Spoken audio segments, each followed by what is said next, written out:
3 invités avec nous chaque soir pour décrypter les mouvements de la planète marché. Jean-François Fossé est avec nous, le directeur de la gestion multi-actif d'Ophi Invest AM. Bonsoir Jean-François. Bonsoir Gérard. Vincent Genzi nous accompagne, directeur de la stratégie d'investissement de Cholet Dupont Oudard. Bonsoir Vincent. Bonsoir Grégoire. Merci d'être là et merci Alain Pitous de nous accompagner également, Senior Advisor ESG. Bonsoir Alain. Bonsoir. On va commencer avec vous Alain et le mercato du jour, de la semaine, de l'année peut-être même. Oui effectivement parfois on peut pressentir des mouvements comme ça à la tête des entreprises. Là je trouve que le pari était assez difficile à faire. C'est-à-dire parier sur un départ de Luca De Meo dont le mandat venait d'être renouvelé je crois il y a à peine quelques mois ou quelques trimestres et le voir arriver chez Kering dont on attendait quand même la formalisation au moins d'une nouvelle gouvernance avec l'annonce attendue d'une dissociation des fonctions de président et directeur général. Oui, effectivement, ça a été très surprenant. Quand j'ai vu ça hier soir, j'ai douté un peu, parce qu'en plus, il était alors, je sais plus ce que je 24 heures du Mans, je crois qu'il a été voir Alpine au départ du Mans. Bah, c'est quand même. Il avait présenté jeudi dernier son nouveau plan stratégique. Voilà, donc très étonnant. Enfin, c'était une grosse surprise. Alors. Souvent, quand on quitte une entreprise, ça peut être pour. Enfin, il peut y avoir plein de raisons, mais parfois c'est sur un échec.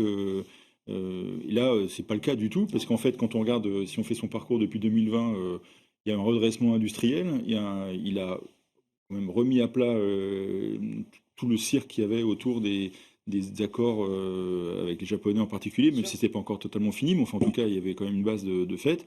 Sur le plan marketing, on était reparti. Relancer une marque, ce qui n'était pas évident avec Alpine, même avec Renault, on peut dire. Enfin, la R5. La R5, là, c'était quand même c'est quand même une réussite. Et puis sur le plan boursier, également une réussite. Donc, bon, il quitte l'entreprise, alors un peu surprenant, de manière surprenante, très rapidement. Donc, pas vraiment de raison de quitter Renault, si ce n'est, ça on en parlera peut-être un peu après sur l'industrie automobile, mais donc voilà, sa carrière à lui était plutôt très bonne chez Renault. Il va chez Kering. Ouais. Alors là aussi, c'est pareil, c'est un calibre comme ça qui arrive dans une entreprise. C'est soit pour dérouler un plan qui est déjà bien en place, ou pour un redressement. Et donc, il va encore se reprendre un redressement. Il a encore un cycle de 5 ans devant lui et qui s'annonce quand même assez difficile. Il se choisit. Hein. Oui, tout à fait. Oui. Alors, c'est un gros pari. Alors, je pense que lui, il a des garanties de main libre. Hein. Je pense qu'il peut arriver en disant ce qu'il veut. Donc, ça, c'est quand même assez... Venant de l'extérieur, c'est peut-être même plus facile. Oui, c'est ça. Et puis, c'est agréable aussi parce qu'il arrive, visiblement, on est allé le chercher. Donc, il a dû négocier les mains libres et un salaire. Je pense qu'apparemment, il doublerait le salaire qu'il avait chez Renault, ce qui est toujours agréable. C'est quoi, un package de 13 millions, je crois, j'ai vu un peu moins, je pense. Un peu, en termes de salaire, alors après le package, je sais pas. Après, et puis après, j'imagine qu'il doit avoir des stocks. C'est ça. Okay. Et alors, je pense que sur le plan industriel, sur le plan des méthodes, sur le plan de management, j'ai pas de doute qu'il va réussir. Après, la question qui va se poser, on en parlera probablement avec les autres invités, c'est relancer une marque de luxe. C'est pas la même chose. Alors, on va dire, il y a peut-être des points communs, mais c'est clairement quand même quelque chose d'assez particulier. Et il peut avoir envie, mais en termes de pari, c'est quand même un énorme pari. Alors visiblement, le marché a l'air d'y croire. Alors je pense qu'il y avait aussi un peu de rachat, parce que je pense que Kering était une valeur qui était assez vendue à découvert. Ouais. Donc là, on repart sur un autre cycle. Ça montre le prix en temps réel de ce que vaut Luca De Meo selon le marché. Alors le coût, j'allais dire pour Renault et c'est ça, le prix pour, alors ça casse un peu quelque chose qu'on entend dans certains segments politiques qui disent bon, les patrons ne valent pas si cher. Ouais. Bah visiblement, le marché attribue quand même une prime au management. Donc c'est intéressant parce que c'est aussi, ça fait aussi un peu, c'est quand même sympa dans notre métier d'analyser ça. C'est pas simplement des chiffres, il y a aussi un côté humain et visiblement, bon, il y a un pari qui a l'air d'être assez suivi par les gérants qui ont l'air de suivre plutôt. J'imagine tous les analystes du secteur auto louent. Le travail effectué par Luca De Meo, j'imagine que les analystes du secteur du luxe et de la consommation discrétionnaire sont très intéressés de le voir arriver chez Kering. Il a piloté quand même, j'ai revu son parcours dans l'automobile, parce qu'il a fait tellement de marques.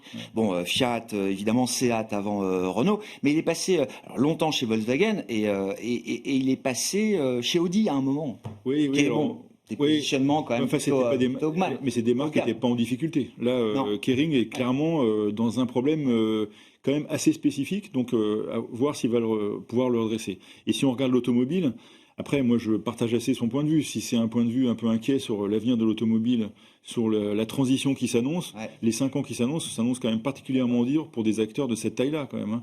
Donc l'idée qu'il avait peut-être pas la certitude qu'il pourrait répliquer sur 5 ans, ce qu'il a réussi à faire, partant du besoin de redressement de Renault, c'était pas évident pour lui de cumuler un nouveau succès de 5 ans sur un plan stratégique. C'est peut-être la personne qui va arriver après lui pourra peut-être faire une transformation que lui, à l'intérieur, après 5 ans, même s'il a présenté, il s'est peut-être dit à un moment donné, je vais être un peu coincé, et dans un secteur qui est quand même, je vais laisser les autres parler, mais très très difficile quand même. Et un acteur de petite taille. Renault reste malgré tout un acteur sans doute de petite taille. Alors après, juste pour l'anecdote, parce que quand même, étant avec j'en mets ma petite casquette ESG, moi quand j'entends que le problème de l'automobile européenne, c'est l'ESG, la réglementation, les amis, ça fait quand même un moment qu'on voit que la voiture électrique va arriver, il fallait peut-être s'en occuper un petit peu avant. Voilà, c'est tout. J'ai dit ce que j'avais à dire. Renault, à leur époque, Carlos Ghosn n'était pas en reste, justement. Le discours électrique de Carlos Ghosn était un discours qui se distinguait à l'époque des concurrents, quand même. Mais on a fait la transformation qu'il fallait et que d'autres ont fait, quoi. Ouais. Mais ça n'a pas suffi. Enfin, je voulais quand même dire. Ça n'a pas suffi. La Zoé n'a pas suffi. Vincent, qu'est-ce que ça vous inspire? C'est vrai que de voir un patron reconnu dans un secteur industriel comme l'automobile en l'occurrence basculer dans un secteur complètement différent, c'est pas si fréquent. Non. Quand on parle de Ferrari, on parle de valeur de luxe. Oui. Alpine, c'est le luxe à la française entre guillemets. Donc, je crois que c'est quand même surtout une question de management d'hommes et de satisfaction des clients. Et ça, il saura faire. Ouais. C'est pour ça que les analystes et les investisseurs apprécient sur un titre particulièrement malmené où il suffit pas, sur le plan boursier, il suffit de pas grand-chose pour le faire remonter. Maintenant, il faudra qu'il fasse les mêmes preuves que ce qu'il a fait chez Renault. Enfin, Alain a déjà pas mal commenté le sujet. Juste une petite chose qu'il faut également évoquer, c'est la concurrence de la Chine à propos du secteur. C'est vrai qu'il y a la transition de l'automobile vers l'électricité et puis peut-être un jour la pile à combustible. Mais il y a aussi dans le contexte actuel beaucoup de difficultés dans les relations avec la Chine et avec les positions concurrentielles de la Chine qui ne sont pas spécialement du fait des constructeurs, qui sont le fait des hommes politiques et des consommateurs européens. Donc de gros challenges pour le secteur qui ne sont absolument pas réglés pour l'instant. Et je peux comprendre que, étant un homme de challenge, je ne préfère gérer des challenges industriels et d'entreprise. Où la réussite est possible, quoi. Où la réussite est possible parce que les conditions concurrentielles dans le luxe sont fortes, mais ce n'est pas du tout les mêmes enjeux que dans l'automobile. Ouais. Bon, Kering, je ne sais pas combien d'années, depuis combien de temps est-ce qu'on attend un redressement de Gucci c'est ça, ça fait quand même un bon cycle. Depuis que le grand créatif qui avait fait le succès de Gucci n'a pas su se réinventer. Et donc ça a commencé comme ça. Donc je pense que ça peut aller relativement vite, mais ça demande quand même un bon travail de réflexion, de positionnement et de trouver les bonnes personnes. Et sur le plan managérial et les études managériales, dans 3-4 ans, on verra ce qu'il a fait. Ça peut être un truc extraordinaire. Et inversement, ça aussi, ça montrera que gérer une marque, c'est pas quelque chose de simplement industriel. Il y a quand même un toucher de balle, on va dire, qui est quand même particulier. Gérer une marque, c'est quelque chose, quoi. Et là, le problème de Gucci, c'est vraiment un problème de qualité ressentie, de marque. Pour beaucoup, c'est un homme de marketing, c'est un homme de produit, Luca de Meo. De ce côté-là, il y a effectivement pas de doute. Les premières décisions vont être. Et alors, si je file un peu il a fait un super job chez Renault. Peut-être qu'il doute de la capacité à poursuivre ce succès sur un nouveau mandat. En revanche, qu'est-ce que ça nous dit de la vision qu'on peut avoir du secteur du luxe quand on voit un Luca de Meo arriver pour faire un travail important chez Kering, qui reste quand même un groupe important dans le secteur. Est-ce que ça nous, sur le plan de l'investissement, est-ce qu'on se dit que tiens, le luxe est un secteur qui va peut-être redevenir intéressant à un certain stade Mais je crois que le luxe est toujours resté intéressant. Mais il y a des marques qui montent, des marques qui baissent, c'est comme ça depuis 30 ans.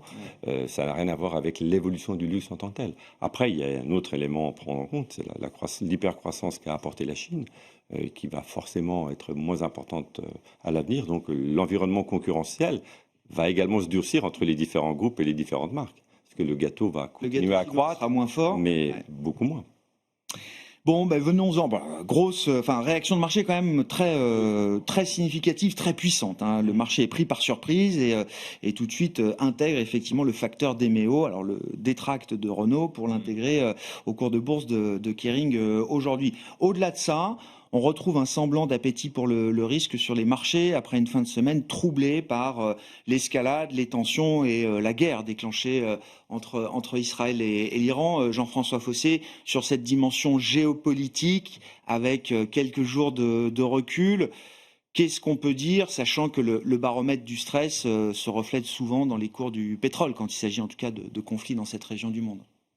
Oui, alors la géopolitique, c'est toujours à prendre avec des pincettes quand il s'agit des marchés financiers. Ce qu'on peut observer, c'est que globalement, quand on regarde un peu la réaction des marchés passé ces événements-là, au-delà du drame humain qu'il peut y avoir, c'est que souvent, en fait, il y a comme un espèce de playbook qui se met en place, où on a d'abord effectivement tout ce qui est secteur pétrolier, le pétrole en lui-même qui vont monter, les secteurs défensifs qui peuvent être un peu privilégiés, et l'or aussi qui peut être aussi plébiscité. Et assez vite, en fait, très vite, le marché va commencer à pricer le fait que soit il y a des négociations qui commencent à se mettre en place, soit on ne va pas jusqu'au bout des choses. Et au final, on repart sur d'autres sujets qui sont plus orientés sur croissance globale, etc. Donc tant qu'il n'y a pas un choc durable sur on va dire pour le coup, sur le pétrole, on va passer à autre chose. Donc là, on déprice par exemple le risque de blocage du détroit d'Ormuz, puisque c'est le sujet. Alors déjà, parle a priori, de pour le bloquer, ça va être compliqué quand même. Oui, techniquement, c'est déjà pas évident. Il y a la marine américaine qui est juste à côté en plus, donc là, la probabilité, elle est probablement proche de nul. Après, ce qu'on pourrait avoir, alors là, si on fait la liste des scénarios négatifs, c'est que Israël se mette à cibler les capacités de production de pétrole. Là, effectivement, pour le coup, on peut estimer qu'il y aurait un choc sur les prix un peu plus durable. Ce qui n'est pas le cas aujourd'hui. Du point de vue pétrolier énergétique, il n'y a pas eu d'attaque sur des infrastructures critiques, essentielles, systémiques en tout cas. Non. Et donc après, derrière, qui dit pétrole dit inflation. Donc c'est là où on peut avoir bien sûr. La ramification sur l'économie globale. Ce qu'on estime, c'est qu'à peu près, pour resituer un peu le débat, qu'une hausse durable de $10 sur le pétrole, c'est à peu près 0,3 d'inflation qui peut revenir. Donc en ce moment, aux derniers chiffres qui sont relativement publiés un peu partout, l'inflation est pour l'instant pas un sujet. Non. Ça pourrait le devenir. Mais en tout cas, côté pétrole, ça semble pas annoncer la courroie de transmission qu'on pouvait s'attendre. Et donc derrière, alors c'est vrai que maintenant le marché travaille de plus en plus vite, faut aussi le savoir. C'est que même si on fait des analyses historiques, avec tous les outils que les opérateurs de marché ont, finalement la mécanique va de plus en plus vite. Le temps se raccourcit. Donc avant, on pouvait estimer que tout ça se faisait en une dizaine de jours. Maintenant, là, ça s'est fait quasiment en un week-end. Donc on va dire sur le mouvement, c'est pas si étonnant que ça. Après, c'est peut-être plus sur la rapidité où ça s'est opéré. Mais c'est pas la première fois et c'est pas sur le premier événement qu'on explique effectivement que la mécanique de marché l'anticipation va beaucoup plus vite qu'avant. Le marché joue tout de suite la fin de l'histoire, quitte à réajuster ensuite au fur et à mesure, mais on va assez vite dans l'intégration des nouveaux facteurs qui peuvent potentiellement changer la donne. Sur cette dimension géopolitique, qu'est-ce qu'on peut dire là en ce début de semaine, Vincent ? Je voulais juste ajouter que ce qui a permis aussi au pétrole de ne pas flamber, enfin il a pris $10-12, il est en train de se calmer, effectivement pour les raisons évoquées, mais aussi parce que le contexte préalable était un contexte quand même plutôt récessif pour le pétrole, enfin une consommation qui n'est pas très très forte, des efforts de l'Arabie Saoudite pour essayer de faire remonter les prix, pléthore d'offres. L'Arabie Saoudite peut également augmenter sa production si nécessaire, donc je pense que ça sert à rassurer aussi les investisseurs et le marché. Et effectivement, le pétrole, c'était le risque de courroie de transmission. Pour l'instant, on ne l'a pas. Mais bon, risk on, risk off, tout dépend de l'ampleur des dégâts et de l'intensité de la guerre et surtout de l'extension du conflit. Pour l'instant, l'Iran n'a pas obtenu d'aide ou de caution de la part de la Russie, avec qui elle est un peu alliée quand même. Donc, je pense que le marché se dit c'est pas trop grave pour l'instant, indépendamment des pertes humaines évidemment. C'est intéressant parce que ce facteur, cette guerre, cette offensive d'Israël contre l'Iran menée ces derniers jours, était un bon stress test aussi pour le statut de refuge du dollar. Oui. C'était intéressant. Ça nous oui, c'est ça. Ça nous a appris que le statut de refuge du dollar était quand même passablement amoindri aujourd'hui. On n'a pas vu une réaction très forte de ce point de vue-là vendredi, où on était peut-être au moment de stress le plus important. Je n'ai pas vu non plus de très forte hausse de l'or. Non. Donc je pense que c'est aussi lié au fait que finalement, comme tu l'as expliqué, les marchés intègrent assez vite maintenant tous les éléments, enfin en tout cas ceux qui sont plus prévisibles, et s'ajustent assez rapidement. La hausse d'aujourd'hui, c'est aussi un peu le contre-coup de la baisse qu'on a eue vendredi. Donc je crois qu'on est un peu en mode wait and see. Bon, et donc, qu'est-ce qu'on attend? Alors, au-delà de la dimension géopolitique, là, on arrive à mi-parcours de cette année 2025. On a connu ce trou d'air, ce choc de Liberation Day, rapidement effacé. L'indice des grandes actions mondiales, MSCI, est revenu sur des sommets historiques. Qu'est-ce qui va déterminer la course des marchés devant nous pour cette deuxième partie d'année, si on essaye de prendre un peu de recul, Vincent? Écoute, l'évolution des négociations commerciales, sachant que là, il y a un biais plus positif qui est que tacos. Oui. Donc, M. Trump est nouveau capable de reculer ou d'être pragmatique, comme il était lors de son premier mandat, ce qu'on avait oublié, ou en tout cas les marchés n'y croyaient plus. Donc ça, c'est plutôt une bonne nouvelle de ce point de vue-là. Les éléments géopolitiques vont être très présents, mais je pense que c'est maintenant l'incertitude que l'on a connue sur le plan économique à cause de la guerre commerciale, qui pour l'instant ne s'est pas vue dans les chiffres américains, ou très peu. Est-ce que ça va se voir temporairement ou plus durablement, effectivement? Parce que même si on arrive à des accords commerciaux, il y a quand même eu des tensions pendant quelques mois. Les premiers mois de l'année, il y a eu des importations de précaution. On a évité le risque inflationniste en achetant et en important avant la hausse des droits de douane.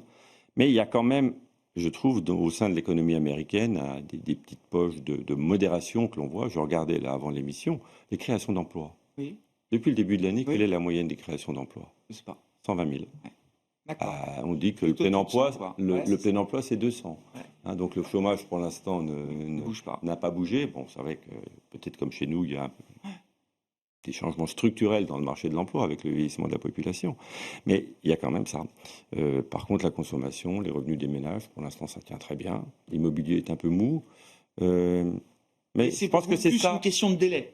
Qu'il y ait de l'inertie, un délai de transmission peut-être plus long dans l'économie, qui part d'une situation de résilience, de force assez exceptionnelle, mais c'est quand même le sujet devant nous du deuxième puis une inflation qui aux États-Unis a baissé un petit peu en global, mais qui est encore à 2,7 encore. Donc la Fed, elle ne va pas venir tout de suite aider. Je ne pense pas qu'elle bouge cette semaine. Donc je pense que les marchés vont attendre ça, parce qu'on a déjà remonté. Donc on a intégré quand même des meilleures nouvelles, indépendamment du phénomène géopolitique. Et donc à ces niveaux-là de marché, notamment sur le marché américain, on se remet en risque de déception, de mauvaises surprises? Ou en tout cas de non-progression. D'accord. Moi, je pense que surtout le potentiel à très court terme, il est très très limité. Moi, je ne vois aucun potentiel pour les mois qui viennent. À la fin de l'année, un petit peu plus, parce qu'on aura d'autres éléments à prendre en compte. Mais pour l'instant, je crois qu'à côté de ça, il n'y a pas d'autre. On est peut-être en train de faire les points hauts. On a peut-être fait les points hauts déjà. De ça, on ne voit pas de risque de déception majeure comme ceux qu'on avait il y a quelques mois, à part la géopolitique. Voilà. Donc plutôt un peu baissier court terme au cas où, mais pas trop inquiet quand même. Jean-François, qu'est-ce qui va déterminer effectivement la course des marchés là, sur cette deuxième partie d'année, partant des niveaux sur lesquels on est revenu, notamment pour les actifs risqués, les indices actions ou même le crédit? Vous évoquiez tout à l'heure le sujet de l'inflation.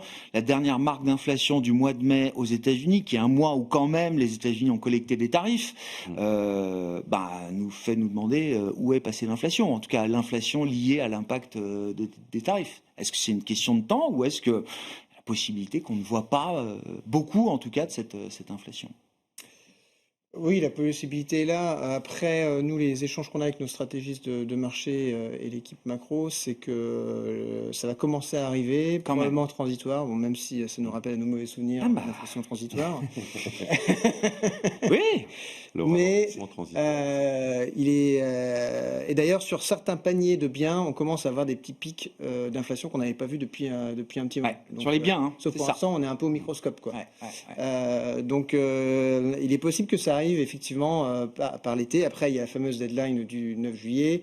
Donc, on va voir comment ça va se goupiller. Probablement qu'il va y avoir des rallonges derrière sur les délais. Je pense que la stratégie du TACO, ça va durer un temps, mais je pense qu'à un moment donné, il faut quand même qu'il reste un pantalon. Ouais, c'est ça, oui. Parce que sinon, il faut fixer les choses à un moment quand même. Voilà. On est d'accord. Il y a besoin de faire des deals parce que l'idée, c'est quand même de continuer. Mais il faudra quand même qu'à un moment donné, le bâton tombe de temps en temps pour montrer qu'il est encore là. Mais le marché a intégré le pire dans cette affaire-là. Enfin, je veux dire. Alors après, là où le point est intéressant, c'est de voir comment sont positionnés les acteurs de marché depuis notamment début avril. Parce que l'événement avril, même si on est revenu en prix quasiment sur des niveaux similaires, généralement la machine à laver, quand elle a tourné, il y en a quelques-uns qui se sont fait essorer au passage.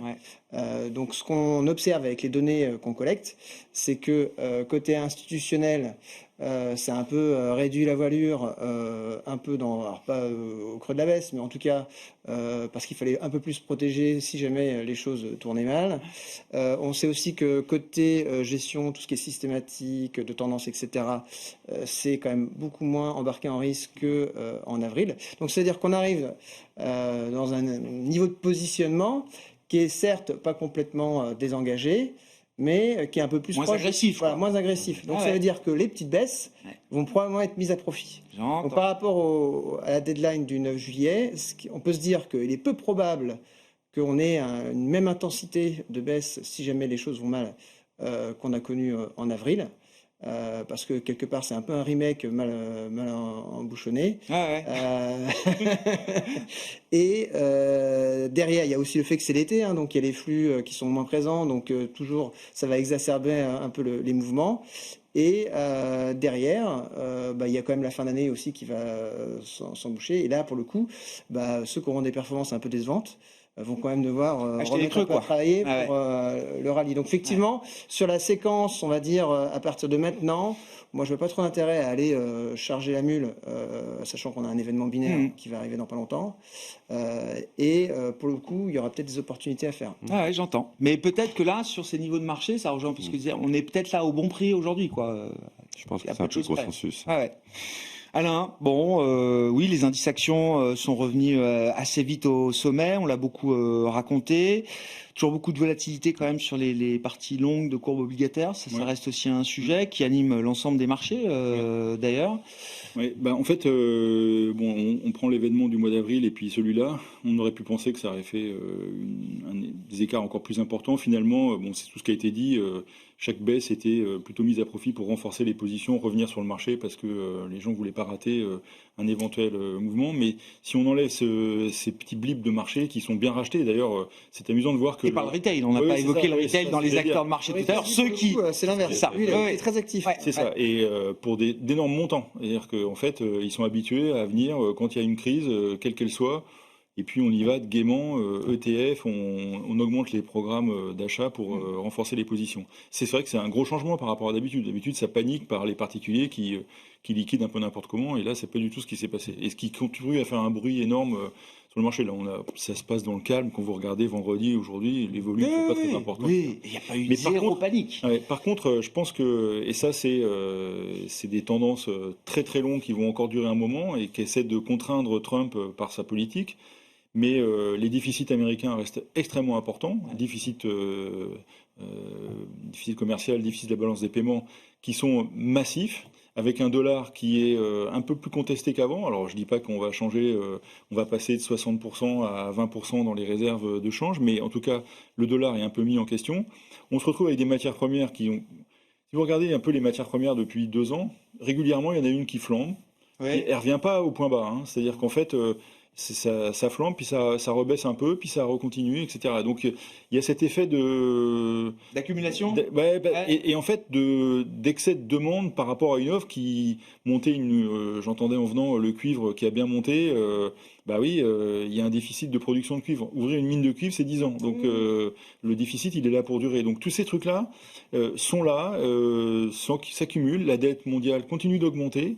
Alors ça, c'est un peu négatif quand même. Puis à côté positif, on a les entreprises, dès que ça se calme, elles s'adaptent.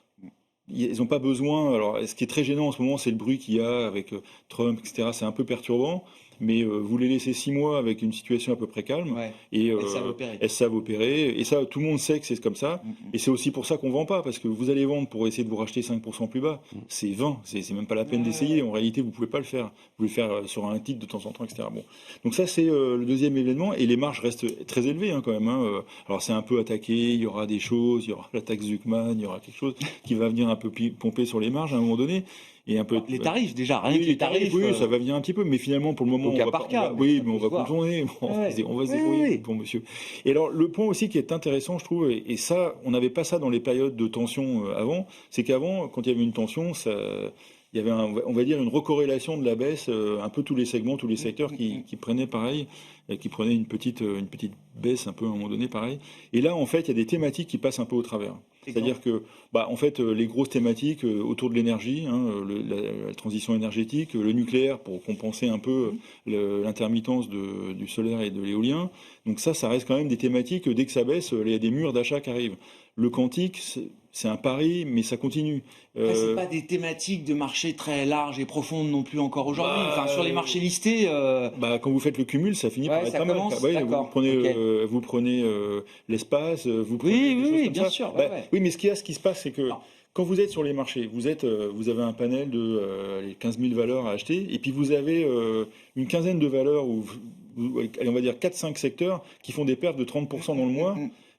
Ça crée un bruit qui est positif. Vous dites, est-ce que je suis pas en train de rater sur un segment donné une très forte remontée? Et donc, il n'y a pas ce catastrophisme qu'on a parfois dans les périodes de tension. On en a traversé. Oui, quelques-unes, Et souvent, quand vous avez des périodes de tension comme ça, qu'est-ce qui se passe? Vous avez une grosse faillite qui arrive, un truc qui est absolument inattendu, un scandale, on n'en parle pas, une grosse paume d'un banquier d'investissement qui prend 1 milliard sur la livre. Ces trucs-là, c'est vraiment sous contrôle. Tout le monde est quand même assez serré. Donc on n'a pas ce truc catastrophique qui peut arriver. Alors après, il y a des signaux. Je rejoins un peu ce que vous disiez tout à l'heure. Il y a quand même 2-3 signaux. Il faut quand même regarder. L'immobilier, quand même beaucoup plus d'offres que de demandes. Ça, c'est à un moment donné, ça finit quand même assez mal, ce genre de truc. Vous regardez les taux de défaut des crédits bancaires, des crédits aux États-Unis, il y en a quand même bancaire, beaucoup plus. Ça monte quand même. Et c'est sur des niveaux qu'on n'avait pas connus depuis un moment. Vous avez un paquet de faillites qu'on n'avait pas eu depuis un moment. Donc, je pense que la tendance longue, c'est les entreprises, ça va. La dette, attention. Et 2-3 petits signaux qu'il faut quand même avoir à l'esprit. Et puis après, il y a toujours un risque, mais si on accumule le nombre de risques qu'il y a 60 conflits, je crois, dans le monde en ce moment. Donc... Oui, Vincent. Je ne sais pas s'il y a beaucoup de risques, mais il y a surtout beaucoup d'incertitudes. On parlait des entreprises. Ce qui était amusant dans les publications du premier trimestre, c'est que toutes les boîtes aux États-Unis et aussi un peu en Europe ont plutôt sorti des résultats très confortables et meilleurs qu'attendus. Mais sur les perspectives... Ils ne sont pas engagés. Donc je pense qu'en termes d'investissement, il y a quand même des freins. Donc peu importe qu'on fixe les droits de douane à 5 ou 10% en global. Le mal est fait. On s'en fout. Ce qui compte, c'est de maintenant figer un peu les choses pour que les entreprises aient devant elles un environnement qui soit un peu plus stable pour justement réinvestir, ce travail d'adaptation, réinvestir, etc. Et c'est ça, à mon avis, qui peut aussi encore arriver. Beaucoup à ce bruit, en fait. La question des déficits, là aussi, le marché obligataire est suffisamment confiant dans l'idée qu'on a marqué le territoire vis-à-vis de Trump, de l'administration, du Congrès, qu'on n'aura pas besoin d'y revenir, parce que la Big Beautiful Bill est toujours en débat, etc. Là, le marché est un peu focalisé sur autre chose, mais ça va vite revenir. Les échéances de l'été vont être importantes. On va évoquer ensuite la succession de Jérôme Powell. La stabilisation du marché obligataire, elle est en cours ou on s'y aventure pas aujourd'hui? Je pense qu'elle bénéficie un peu du changement d'image qu'on a sur Trump, c'est-à-dire l'effet taco dont on parlait tout à l'heure. Okay. On se dit, si les choses vont un peu trop mal sur le marché obligataire, Trump sera aussi pragmatique. La question qui est derrière, c'est que on avait tous eu peur quand même de l'influence des conseillers de Trump. Qui ont quand même conseillé beaucoup de bêtises. Oui, pour certains. Je pense qu'il est quand même pas complètement abruti, au contraire, et donc il est capable de voir ça. Et donc je pense que le marché se rassure en disant, Trump, qui est quand même assez pragmatique, maintenant fera un peu plus attention. Donc il va faire attention sur les tarifs, mais il va faire aussi attention à la boussole des taux. Donc c'est ça qui est un petit peu rassurant. Maintenant, le fait de voir un déficit budgétaire aussi important, que ce soit aux États-Unis ou en France, c'est sûr que c'est pas très rassurant. Mais ça c'est sûr. Mais du moment qu'il casse pas non plus complètement la boutique, les marchés sont un peu rassurés. Est-ce qu'on peut retrouver un peu de stabilité sur ces marchés obligataires, sur ces parties très longues de courbe également, Jean-François, là, dans cette deuxième partie d'année? Qu'est-ce qui va, là aussi, déterminer cette dynamique des marchés obligataires? on sait qu'il y aura toujours du déficit aux États-Unis. Effectivement, l'image de Trump est peut-être un peu différente aujourd'hui. Est-ce que ça suffit à stabiliser au moins les choses? Je dirais déjà pour continuer sur le même sujet, c'est que le mois d'avril a permis de voir émerger une figure de l'administration américaine qui est le Joker qu'on sort à tous les coups parce qu'il marche au Congrès, il marche avec les Chinois, il marche au cas où avec le marché obligataire. Scott Bessent, c'est le Superman. Je pense qu'il y a un film qui va arriver. Il va être directement cassé. Peut-être qu'on le verra à la Fed. Oui, il est partout maintenant. Donc, c'est le couteau suisse, quoi. C'est multitâche. Il est phénoménal. Ouais. Et il a envoyé énormément d'impact positif sur l'administration américaine. Le meilleur atout de Trump aujourd'hui. Oui, je pense. Ouais. En tout cas, pour les marchés financiers. Donc ça, c'est un premier point. Après, pour revenir sur le marché obligataire et les pentes, donc on a beaucoup parlé des parties longues, effectivement, avec les déficits, etc. Je pense qu'il peut y avoir un segment intéressant sur le court, parce que là, on va avoir bientôt, effectivement, le mandat de Powell, qui va probablement arriver à échéance début d'année prochaine. Commence à se raconter potentiellement que on pourrait avoir le futur candidat qui arriverait dès cet été, en tout cas au niveau des annonces. La phase de succession peut commencer dès cet été. Et à partir du moment où on se fixe sur un nom, ça peut venir perturber aussi la parole d'un Jérôme Powell. Ça aurait deux avantages. Un, ça permet de libérer le Congrès pour la rentrée sur la nouvelle tax bill. Deux, ça permet d'avoir quelqu'un qui peut gentiment envoyer des petites ardoises à Jay Powell par rapport à sa politique monétaire. Vous y voyez un avantage? Vous pensez que ce serait un avantage? J'ai peur que moi ça troublerait le marché. Oui, c'est ça, pour Trump. Peur pour les investisseurs, ce soit compliqué à suivre, d'avoir ce mode, ils appellent ça la shadow Fed, c'est-à-dire c'est d'avoir une espèce de Fed de l'ombre, un gouverneur de l'ombre, dont on sait qu'il prendra le poste, mais qu'il n'est pas encore en poste, mais que sa parole commence à avoir la valeur d'un futur président de la Fed. Exactement. Et après, là-dessus, donc autant on est bien au fait de la Big Beautiful Bill. Après, on va savoir si on va avoir une Big Beautiful Cut de Jay Powell avant qu'il parte. C'est ce qu'intègre le marché. Alors en attendant les nouvelles prévisions de la Fed, il y aura un nouveau jeu de prévisions publié cette semaine, mais le marché, alors peut-être pas je sais pas si ce sera une grosse baisse de taux, mais on attend quand même des mouvements de la Fed à partir de la fin d'année, c'est ça le marché, il commence à revoir un peu sa copie quand même. Ah oui. Déjà, il y a le sujet de l'inflation qui va revenir. Donc imaginons qu'on a ce phénomène d'inflation transitoire qui commence à arriver, donc ça veut dire que grosso modo septembre, octobre, enfin en tout cas septembre, qui est généralement une période potentiellement pour cutter les taux, c'est out. Après, il va juste lui rester plus ou moins décembre. Décembre, si c'est transitoire, là on va récupérer un dialogue qui nous était familier. Et donc on peut avoir pas de baisse de taux d'ici cette année, quoi. Oui, d'ici 2026. Ce qui laisserait pour le coup au nouveau gouvernement de lancer une nouvelle politique monétaire. Il ne va pas baisser les taux s'il n'en a pas besoin. Tant qu'on est dans ces niveaux d'inflation et de croissance, il ne bougera pas. Oui. Donc, d'accord, il baissera peut-être les taux d'ici la fin de l'année, mais entre-temps, il se sera passé quelque chose. En fait, celui qui sera nommé par Trump, il a quand même en tête... Non, mais s'il baisse les taux, alors qu'il n'a pas besoin de baisser les taux, c'est très mauvais. Rappelez-vous ce que la Banque de Turquie. Oui, bien sûr. On n'en est pas là, mais là, pour le coup, je ne sais pas où va le dollar. Et dans cette veine-là, le choix du successeur, oui, alors il y a le nom de Scott Bessent, bien sûr, mais il y a d'autres noms aussi qui circulent, et peut-être que des noms qui ne circulent pas, qui seront à un moment sortis et mis sur la table également. Mais oui, ça va être un moment important pour les investisseurs, pour la crédibilité de la Fed, être sûr qu'elle reste indépendante. C'est le statut du dollar aussi derrière. Il a tout intérêt à ne pas changer, à les laisser. Parce que sur le fond, ce que fait Powell, je pense que ça ne le gêne pas. Et puis ça lui donne en plus l'occasion, politiquement, de dire mais que fait Powell? Il a son bouc émissaire. Bien sûr. Donc moi je pense qu'il a intérêt à garder exactement la même équipe pour l'instant. Parce que Scott Bessent, il est plus utile là où il est qu'à la Fed.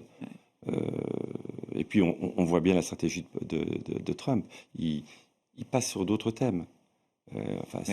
S'il réprime les manifestations en Californie, c'est aussi pour dire à son électorat, regardez, je reste ferme. Donc c'est quand même un sacré animal politique. Oui, mais on verra si Jérôme Powell repart pour un autre mandat. C'est mai 2026, la fin de son mandat comme président. Oui, donc c'est les réunions de Banque centrale cette semaine. Qu'est-ce qui va faire sortir la Fed de sa pause? Non, mais c'est ce qui était dit, le ralentissement américain, ça fait quand même 2 ans qu'on a une économie au-delà du potentiel. À un moment, ça va bien quand même. Pour le moment, ça ne l'est pas. Donc, et je pense que les petits signaux négatifs qu'on évoquait tout à l'heure incitent à plutôt se dire je garde des réserves. Et d'ailleurs, vous regardez le bilan de la Banque centrale, il baisse parce qu'il se redonne des munitions. C'est aussi, ça contraint un peu le marché. J'ai plus le nombre de milliards en tête qu'il faut pour faire un équivalent de 0,50 de baisse ou de hausse des taux. Là, finalement, on a plutôt, en baissant le bilan de la Banque centrale, on a un peu contribué à resserrer les capacités de crédit de l'économie américaine. Après, moi, je trouve que, pour moi, les 2 choses un peu gênantes dans ce qui se passe en ce moment, on en avait déjà parlé, l'histoire du shadow, la shadow Fed, bien sûr. On en avait parlé il y a longtemps et on s'était dit, oh là là, ça arrivera jamais, c'est pas possible. Puis finalement, on y va quand même tout droit et ça va faire du bruit, c'est pas très bon. Moi, je trouve que ça nous mettrait gentiment le dollar à 1,20. Ça, pour moi, ça me paraît assez clair. Après. Donc il y a encore du potentiel de baisse du dollar. Oui, un petit peu encore, parce que puis en plus, c'est dans la problématique trumpienne, c'est très bon de faire baisser le dollar. J'ai un avis totalement différent. Mais l'autre point, moi, qui me gêne un peu plus, c'est on a un retour global de la souveraineté dans tous les pays et dans des grands secteurs, dans les grands schémas économiques.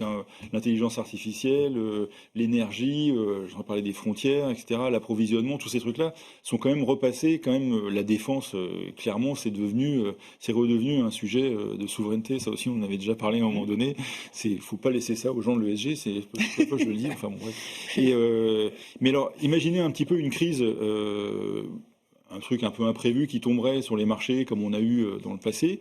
Ce qui a toujours permis d'en sortir, c'est la cohésion des banques centrales. Oui.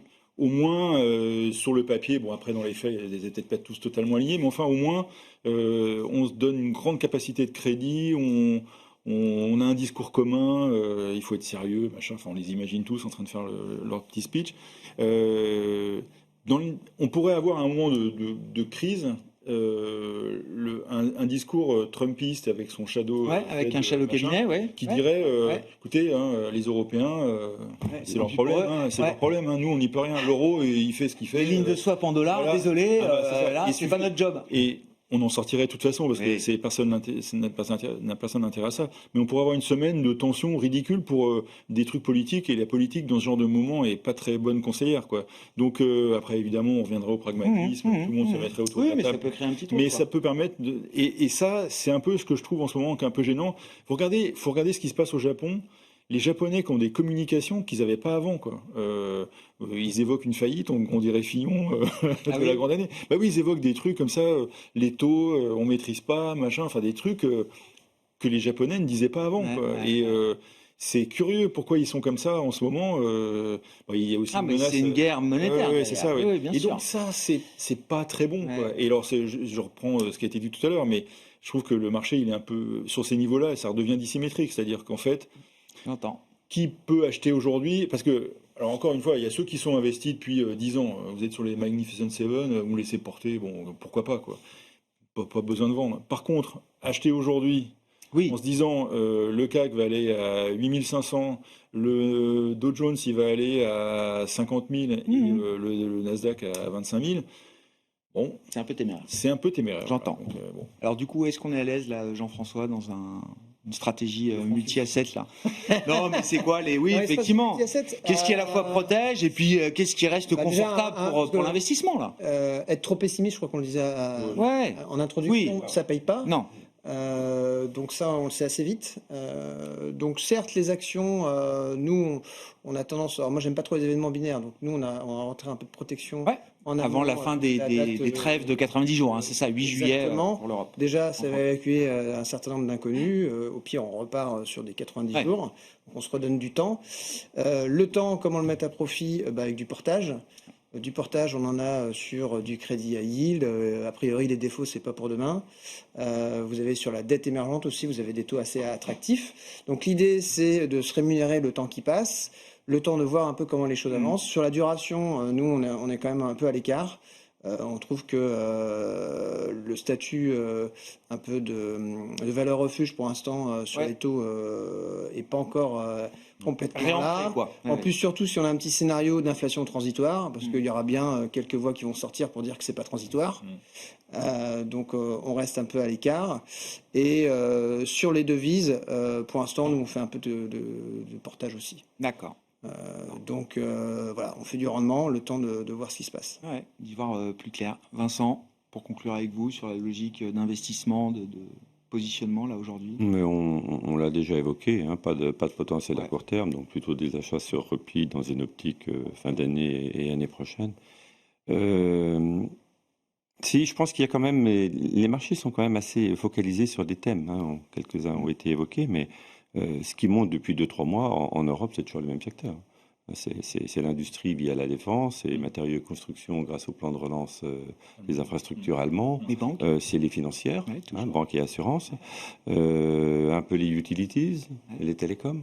Donc là-dedans, il y a aussi des valeurs de rendement. Alors je ne suis pas un grand fanat des valeurs de rendement, mais quand on veut faire du portage, on a quand même aussi des secteurs qui sont pas mal. Et aux États-Unis, c'est pas tout à fait la même chose. C'est quand même le rebond des GAFA, qui continuent à poser des questions. Mais enfin, je pense que les résultats ont montré quand même qu'il y avait encore une croissance bénéficiaire. Non, mais les questions, c'est plutôt des questions de concurrence, de confrontation entre l'IA et les modèles établis, hein, dont on parle beaucoup en ce moment. À 400 fois le chiffre d'affaires. Non, mais enfin, par contre, dans les Magnificent Seven, il y en a quand même qui restent très bien placés et qui ne vont pas s'effondrer. Donc, je pense qu'il faut probablement rester sur les thèmes qui ont marché depuis quelques mois. Il n'est pas temps de changer complètement cette logique-là. Faut pas être trop frondeur. Ouais, trop frondeur. Effectivement, c'est un bon message. Ne soyez pas trop frondeur sur les marchés aujourd'hui. Merci beaucoup, messieurs. Merci d'avoir été les invités de Planète Marché. Alain Pitous, Senior Advisor ESG, Vincent Genzi, Cholet Dupont Oudard et Jean-François Fossé, Ophi Invest Asset Management.